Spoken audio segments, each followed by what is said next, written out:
సదాశివపేట మండలం ఎంకెపల్లి గ్రామంలో dumping yard సమస్యను పరిష్కరించాలని డిమాండ్ చేస్తూ గురువారం గ్రామస్తులు కలెక్టరేట్ ముందు ధర్నా నిర్వహించారు. అనంతరం కలెక్టరేట్లో ఎంకేపల్లి మాజీ సర్పంచ్ రాములు ఆధ్వర్యంలో వినతిపత్రం అందజేశారు. ఈ కార్యక్రమంలో మాజీ ప్రజాప్రతినిధులు, గ్రామస్తులు, యువకులు పాల్గొన్నారు.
ఎంకేపల్లి గ్రామం సదాశివపేట మండలం పక్కన ఉంటుంది.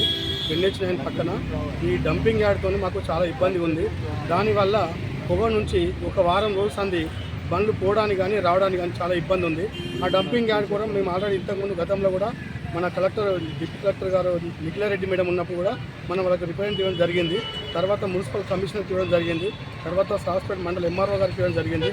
తర్వాత CA గారికి ఇవ్వడం జరిగింది.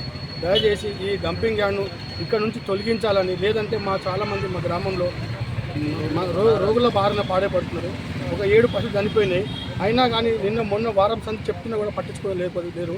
దయచేసి కలెక్టర్ మేడం కన్నా మాకు ఈ సమస్యను పరిష్కరించాలని కోరుకుంటూ మేము ఈ వినతి పత్రము కలెక్టర్ మేడం కన్నా అందజేయాలని కోరుకుంటున్నాం. రహదారిలో మరి చెత్త డంపింగ్ యార్డు ద్వారా చాలా ఇబ్బందులు, మరి చిన్నపిల్లలు కానీ ప్రజలు కానీ వాంతులు విరోచనాలు చేసుకుంటున్నారు. కాబట్టి దానికి ఇక్కడ నుంచి తొలగించి మరి వేరే చెరువు కాలుష్యమై చేపలు చనిపోతున్నాయి.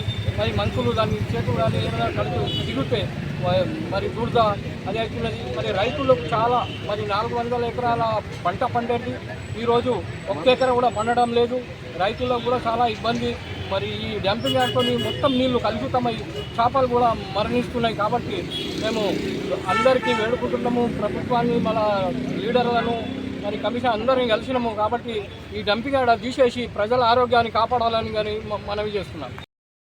నైట్లో ఎక్కడి నుంచో మెడికల్ సంబంధించిన వేస్టేజ్ తీసుకొచ్చి టచర్లు తీసుకొచ్చి బండి తీసుకొచ్చి అక్కడ కావడం జరిగింది.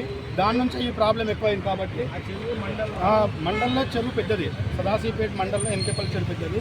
కాకపోతే ఆ మెడిసిన్ తీసుకొచ్చి మా సదాశివపేట నుంచి కాదు, సంగారెడ్డి నుంచి కానీ హైదరాబాద్ నుంచి కానీ నైట్లో 12 గంటలకు తీసుకొచ్చి అక్కడ మెడిసిన్ కావడం వల్లనే ఈ ప్రాబ్లం అయింది. ఇంతకుముందు ఇలాంటి ప్రాబ్లం లేదు. డంపింగ్ యార్డ్ ఉన్నప్పటికీ ఇలాంటి ప్రాబ్లం లేదు. కానీ ఈ వారం శనివారం నాడు నైట్లో మొత్తం ఫోటోలు కూడా ఉన్నాయి. ఆ నైట్లో బండి తీసుకొచ్చి అక్కడ కాల్చడం వల్ల ఈ ప్రాబ్లం ఎక్కువ జరిగింది. దయచేసి కలెక్టర్ మేడం గారు దీనిపైన వెంటనే యాక్షన్ తీసుకొని మాకు న్యాయం చేయాలని కోరుకుంటున్నాం. మండల్ సంగారెడ్డి జిల్లా నేషనల్ హైవే 65 రోడ్డు పక్కన ఉన్న డంపింగ్ యార్డ్ వల్ల గత రోజుల నుంచి మా గ్రామంకి చాలా ఇబ్బంది ఉన్నది. ఏంటంటే అందులో నుంచి పొగ వల్ల రోడ్డు మొత్తం కమ్ముకపోతుంది. నైట్ బైక్ల పైన వెళ్ళాలంటే అసలు ఏం కనెక్షన్ లేదు రోడ్డు మీద. అలాగే వర్షం పడినప్పుడు ఆ చెత్తకుండి నుంచి వచ్చే మురికి నీళ్ళు మా గ్రామంలో ఉన్న చెరువులో కలవడం వల్ల చెరువు మొత్తం పూర్తిగా కలుషితం అవుతుంది. అలాగే ఈ డంపింగ్ యార్డ్కి వస్తున్న వెహికల్స్ నుంచి ఉన్న వాహనాల చెత్త మొత్తం రోడ్డు పైన అవుతున్నది. పిల్లల డ్రైనేజ్ నుంచి మొత్తం కూడా అట్లే ఉన్నాయి. అలాగే సదాశివపేట మున్సిపాలిటీకి సంబంధించిన కుక్కలు కూడా మొత్తం డంపింగ్ యార్డ్లో ఉండి అవి పిల్లలు తీసి అవి గ్రామంలో వచ్చి మన కుక్కలకు వచ్చిన డిసీజ్ మొత్తం ఊర్లో ఉన్న వీధి కుక్కలకు కంటించడం, ఆ వీధి కుక్కల నుంచి వచ్చి చిన్నపిల్లలకు మొత్తము రోగాలు అనేటివి వస్తున్నాయి. అలాగే రైనీ సీజన్లో మొత్తం చిన్నపిల్లలకు ఎటు చూసుకున్నా కానీ ప్రతి పిల్లలకు మొత్తం అనారోగ్యం అవుతుంది. ఆ దుర్వాసన పొగ నుంచి చాలా మంది అనారోగ్యాలు వస్తున్నాయి. ఏదో ఇంతకుముందు సంది కూడా అన్నోన్ డెడ్ బాడీ లెవెల్ అందించే వాళ్ళు ఉంటే కూడా అదే డంపింగ్ యార్డ్లో వచ్చి కాల్ చేస్తున్నారు. చిన్న హాస్పిటల్లో మొత్తం ఉన్న మెడికల్ వేస్టేజ్ మొత్తం మా గ్రామంలో ఉన్న పక్కన ఉన్న డంపింగ్ యార్డ్లో వస్తున్నారు. దాంతో మా గ్రామంకి చాలా ఇబ్బంది ఉన్నది. అక్కడ ఉండడం వల్ల మా గ్రామంలో చుట్టుపక్కల ఉన్న పంట పొలాలలో సాయిల్ పొల్యూషన్ అవుతుంది. అలాగే ఎయిర్ పొల్యూషన్, వాటర్ పొల్యూషన్ అవుతుంది. దీనికి సంబంధించి మేము గత వారం రోజుల సంది కూడా సహజపేట మున్సిపాలిటీకి సంబంధించిన కమిషనర్ మేడంకి వినతి పత్రం ఇవ్వడం జరిగింది. నిన్న చూసుకుంటే కమిషనర్ మేడం మా మీద స్థానిక పోలీసులతో కూడా తిరుగుబాటు చేయడం జరిగింది. మా యువకుల నుంచి కూడా మేము పెద్ద ఎత్తున ఈ పోరాటం చేస్తున్నాము. దీని కలెక్టర్ మేడంకి కూడా ఈ వినతి పత్రం అందజేద్దామని వస్తున్నాము. దీని మేడం గారు వెంటనే తగిన చర్యలు తీసుకొని మా గ్రామానికి సంబంధించిన ఈ డంపింగ్ యార్డ్కి సంబంధించిన ప్రాబ్లమ్ వెంటనే సాల్వ్ చేయాలని మా గ్రామం నుంచి యువకుల నుంచి అందరి నుంచి మేము నమస్కరించి చెప్తున్నాము.